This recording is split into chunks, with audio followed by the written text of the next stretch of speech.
Now, Pep's never taken charge of a national team, but he has been linked. He was linked with Italy. We'll get on to that later because it's looking like Pirlo. But there was also some suggestion that if Tuchel were to go, that it might be Pep Guardiola. So we've got a full screen for you about what the England team might look like in 4 years' time. Doesn't really matter if it's Pep. Doesn't really matter if it's Tuchel. That is an interesting selection. Oggy, Trent and Declan Rice, albeit as a centre back, the kind of the elder ones. Is England in a good position right now to kind of look ahead and still be as strong, given that they've reached European finals and finishing third in World Cup with that lineup? I mean, I think that's a really strong lineup. I think there's a lot of potential there. There's a couple of question marks over the development of Max Darman and Rio and Gamal, but I'm backing them to be pretty good in 2030. Obviously, the big question would be who scores the goals, because I don't think Harry Kane will be around in 4 years' time. I don't think he's physically going to be able to get around the pitch. I mean, I think he struggled a little bit in the tougher games in this World Cup. So, I mean, I think that for me is a promising team. Declan Rice at centre-half. I was intrigued by some comments by Graham Souness about Rice and how he thinks that he would end up as a centre-half. And I think Graham was very, very kind of on the money with what he said about Rice and Elliot Anderson as well, how, you know, we tend to overhype midfielders a little bit and in the modern age, but Rice has definitely got the ability, when he's 31, to drop into the back four. And Trent, you know, I admit that Trent Alexander-Arnold's defensive qualities aren't the best, but he's a talented player when he's got the ball at his feet. He's a real asset going forward. And I think one thing this squad in the World Cup lacked was players that could change a game in an instant, like Trent, like Cole Palmer, you know, maybe like a Phil Foden if he's ever back to his best. So I would have thought that if Pep Guardiola was in charge, I think we'd have a different kind of profile of team than Thomas Tuchel took. Less runners, more flair. And I think just finally on who will be the manager in 2030. Now, Tuchel's contract runs up till 2028. I'd be amazed if he's in charge in 4 years' time. Look, even if England win the Euros, then that will change things. But I think the World Cup damaged his standing and his reputation quite a lot with the England fans and even the media. And I think that he's on thin ice, really. I think in the sense that if there's any mistakes down the road or any negative results, he's really fighting a losing battle now to kind of get people back on side. And we know that Pep is out of work. We know that Pep has basically made it clear that he won't take a job this year, maybe next year. But if he knows the England job is going to come up in less than 2 years' time, and I've been told by people at City who work with him that he loves English football, he'd be intrigued by that job, then I can see Pep managing England in 2030 quite easily. Because I think what other options is he going to have? Is he going to have a better option than England? I don't think so, because I think we can take Spain out of the equation. I don't think he would manage Spain for a variety of different reasons, primarily the fact he's from Barcelona. So I think England can look to win a World Cup in 2030 with Pep in charge and with that team as a basis. It's trying to figure out what he would do if the top job came up, and he's already been in the top job. If the top job domestically came up, Don, or if the England job came up, we started to talk about Jürgen Klopp and the media and a kind of veiled threat.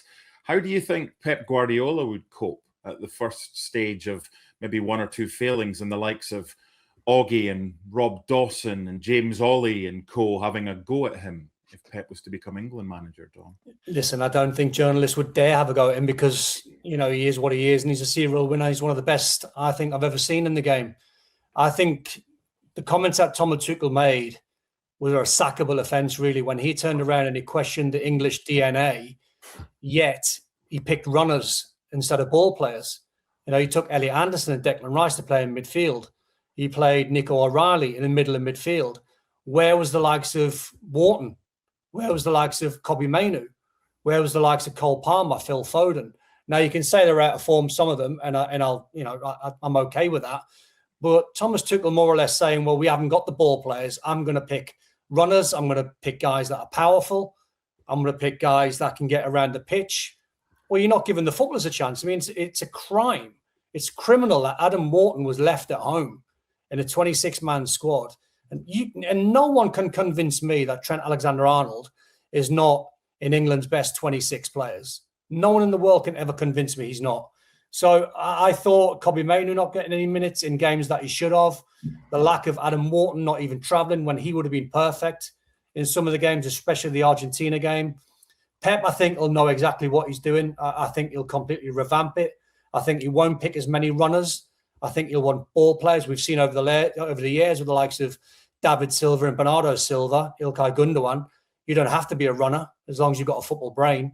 So if he gets the England job, I think a little bit like Jürgen Klopp, a better pool of players to work with. But I think everyone gets on board if Pep's the manager. Sam, how important is the England job as far as a footballing job is concerned? Is it the pinnacle? Is it some way there? Where is it? That's a good question. I'm sure everyone has a different feeling on this. And by that, I mean the managers as well, not just the fans and the watching world. Look, international management has never been, I would say, the pinnacle of this sport. Maybe that picture is starting to change ever so slightly with the influx of people like Jürgen Klopp and Thomas Tuchel and Mauricio Pochettino taking jobs, Carlo Ancelotti taking jobs in this sphere. But like that's a very new development. And up until that point, the top managers have not found themselves in this particular area of the sport, which tells me that it has been absolutely nowhere near the pinnacle. However, on a country by country basis, if you're an Englishman, and what do you aspire to be? What job would you want on your CV? What would you want to be able to tell your kids about? I'm sure the England job is right up there, and that would apply to other countries too. But it's all about timing and different moments in the game. I just want to ask Mark about that graphic, the team. Did you completely run out of options for striker and just bung Cole Palmer in there? Are we staring down the barrel here of an absolute crisis in terms of English strikers? Well, I think we might be. I mean, I can't. Obviously, Ivan Toney's going to be too old and not proven at the highest level. Ollie Watkins clearly didn't get much of a kick when he was playing the World Cup. Marcus Rashford's not a central forward. Liam Delap has really stalled at Chelsea. So, I don't know. I mean, who do you think? I mean, Anthony Gordon's been mentioned, but again, he's a winger rather than a forward. I don't quite know right now, if you're looking for a number 9, who that could be in 4 years' time. Liam Delap. Yeah. Don't laugh. Who else have you got? On current evidence, it can't be Delap, although there's lots of time to bounce back. And the thing I'm taking solace in here is, first of all, Harry Kane was never fated to be a world-class player as a player on loan at Norwich and Millwall. And it doesn't take a lot for a player to just burst onto the scene and change the course of their career and their club's trajectories too. The other thing is, maybe if Pep Guardiola is in charge, we don't need a traditional 9. Maybe that's why Cole Palmer does fit quite snugly in there. Although I would warn against that in the sense that the false 9 is just, it needs reps, it needs time, it needs combinations and familiarity. It would be so difficult to make that work with the shortened amount of time you get to spend together as an international group that even with Pep in charge, I think that might be a struggle. See what I learned as well watching England. Sorry, Mark, very quickly. See what I learned watching England in the World Cup. You do not need Elliot Anderson and Declan Rice as a pair of midfield players. You can just have one of them. You've got to be brave and pick one of them. Remember the Euros? In the Euros, it was Rice and Kobbie Mainoo, and it was a great. That's what I'm saying. But it could be Anderson and Adam Wharton, and Declan Rice goes back one, or it could be. I don't think you need 2 number 6s where you've got Elliot Anderson, who's very similar to Declan Rice. They're both more or less a carbon copy of each other. So you need a ball player. You need someone, especially when you keep leaning back in that Argentina game. Who's going to get the ball? It's Kobbie Mainoo. It's Adam Wharton. These guys can put their foot on the ball. So I think watching England in the tournament in the World Cup, it looks like to me that I would never go anywhere near having Elliot Anderson and Declan Rice as 2 midfield players playing in the same position. But also maybe overlooking the fact that one man for England scored more goals than anybody else for England has ever scored at a World Cup before, and that's Jude Bellingham. So that might be another option, although Sam and his false 9, that's a trigger point. That's like talking about a certain Chelsea player that's just joined Aston Villa on loan for 1 year. But we'll not go there because we did that yesterday. Pep might see Jude being a false 9. I could see that. I could just play him as an actual 9, just have him run the channels. I mean, there's not a lot he can't do. If you change the number on someone's back and put a 9 on, does that then make him a number 9? Well, what about you? If I put number 9 on your back, Spain won the World Cup at number 9. He's not your outstanding number 9. Obviously, Ferran Torres is not a number 9. So it can be done. But Spain have always won things without a striker. Generally, Yeah, and we don't, and like Sesame Street, clearly today's not brought to you by the number 9 in Sam's room, because all he's got is 10s, and there's a Hutchison 10 in the back of Don's thing as well. And there's a picture of Maradona on Augie's wall, but we won't go into that right now because we're going to finish with somewhere that Maradona played. Seamless transition. He played in Italy, so let's finish with Italy. 4 years' time, if it's not going to be Guardiola, which it's not going to be because he said no for now. That's the interesting thing. For now. Who could it be? Well, it's looking like it's going to be Andrea Pirlo on a 4-year deal to take him through to the World Cup. So what would the Italy's team look like for the World Cup in 2030? Our resident Serie A analyst is Mr. Don Hutchison. Where are the strong points? If it's Pep, if it's Andrea Pirlo, or whoever it is in that lineup, and where are the ones that are a big weakness and the reason why Italy haven't qualified for the World Cup in so long? Good question. Good question. The strength, it's a little bit like Scotland, is that left back with Calafiori and Di Marco, who plays for Inter. So there's lots of players. Barzagli, club player at right back. I've got Palestra, who had a cracking season last year, who's just moved to Chelsea. So I've gone for a little bit of youth. I think Bastoni and Scalvini. Scalvini, if anyone's not seen him play, is just basically John Stones. If he can stay fit, he's off the back of two ACLs. But Scalvini's a player, whenever I've watched him and I've been in contact with one or two guys that I know have had Premier League jobs, when they were in jobs, I told them to buy him straight away. I rate him that highly. Very, very close to John Stones. Ravella's a midfield player at Lazio, where a young boy at the minute who can anchor that midfield. Then you've got Tonali and Barella, 2 players that everyone's seen before. The weakness, I guess, is at number 10. Because Italians over the years, whether it's been, Baggio or Gianfranco Zola, Totti, and the list goes on and on and on, they've produced number 10s where they're really, really weak in that department at the moment. But Pizzili's a good young player at Roma, who's very up and coming. He's versatile. He can play as an 8 or a 10. And then you're hoping like Moise Kean and Esposito, who's had a number of games now at Inter, who's coming through, who's a physical specimen. I mean, he's young, but he's like 6'4", he's strong, he's good in the air, he's a good link man. He's only going to get better. And Moise Kean's had a couple of good seasons where he's starting to get prolific at Fiorentina. So you look at the team, and you mentioned at the back with the likes of Donnarumma, and I look at that back 4, and even if Di Marco was in there, I still see that as a very, very strong, promising, I've got to say, diamonds that need to be polished in the younger players like Ravella and Pizzili and Palestra, but a good young side. 4 years from now, surely, Augie, surely, especially if it's 64 teams, Italy don't screw up in qualifying. If Scotland can get there last time, surely. Augie, surely. Yeah, I mean, I've done a bit of research for this because obviously I didn't want to go into this kind of blind with Italy, because I saw a bit of Italy last year. I went to watch them play in Moldova when they were qualifying, and they had to win that game to have any chance of beating Norway. And they won that game, but they were really poor. And you watch the team thinking, God, this is terrible. Now, the research. So no team has won more Euro under-21 titles than Italy. Only Spain and Italy have won 5 between them, right? So in terms of dominating Europe at under-21 level, Italy are up there with Spain. But Italy haven't won it since 2004. They haven't been to a final since 2013. They haven't been to a semi since 2017. So Italy aren't producing young players. And that is the problem, because you look at that graphic that Don put together, the youngest player in that team in 2030 will be 25 years old.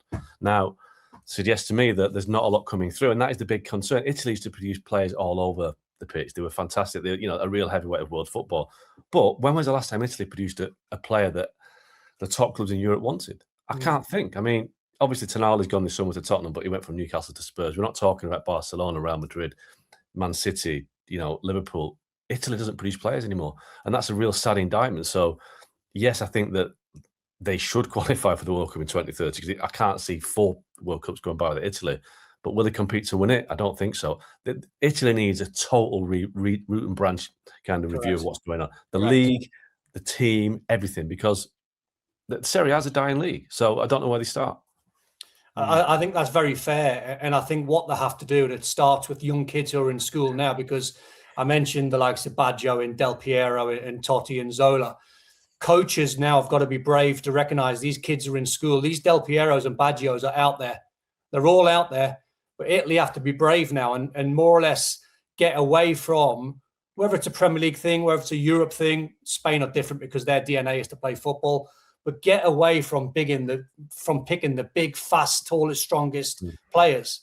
They've got to try and find that Zola and that Del Piero and that Baggio where they're coming through, and they've got to say, no, this kid's got talent, and we're going to give him a chance to grow. We're going to give him a chance to progress. We're going to give him a chance to play and try and earn his stripes, rather than just looking at the physical size of young players and go, no, it doesn't fit the correct model. Italy have had the most amazing number 10s, I would say better than anyone else across the board over the last 25, 30 years. They've got to find those special players again. Sam, you can have the final word on Italy. Oh, I mean, I have to echo what Don says there. And I was just chuckling along in my mind as he was talking there about getting away from the biggest, the strongest, the fastest players and trying to hone in on the technical stuff, because in the team that he's put together, the number 10 there, Pisilli, who should be the most mercurial player on the pitch, he's pretty big and he goes box to box. Yeah. No, he is. And so is Esposito. He's massive. Yeah, he's there, absolutely. So even the two most technical attacking players on this pitch, they also tick all of those physical boxes. It is, to a point, it's the way the game has gone. It's the issue that's kind of plaguing England, I'd say, via the Premier League. Look at the Premier League these days. It is genuinely the strongest, the fastest, and the biggest, and that's why a player like Tonali, who can run and run and run and run some more, is so prized and has gone for so much money. So you're fighting against the tide of how the leagues are playing football and how the leagues, to a point, are being shaped at the top level. So it will take real bravery there to pull a stop to it and say, no, we're gonna go in a different direction. I don't envy those jobs. They look difficult. I was gonna put Retegui in there, but I've commentated on when he was at Saudi last year, and the fairest way to put it is he's put on a little bit of chunk. Well, yes. Aren't we all? I think I'll stay out of this one. This does not look like the body of someone that spends his life eating salad. Tomorrow, we will be joined by Lizzie Becherano and we will be joined by Stevie Nicol. We're going to keep on the international theme and we're going to talk about the United States. What's next for Pochettino? And also, we're going to hear from Weston McKennie and Robert Lewandowski, who's now playing in Major League Soccer. Yesterday, it was Liverpool. Today, it was all about Jürgen Klopp taking charge of Germany with a clear message to the German media. It was about how England might look in 4 years from now and the state of Italian football. US under the microscope tomorrow. We'll see you then on ESPN FC Live. Bye for now.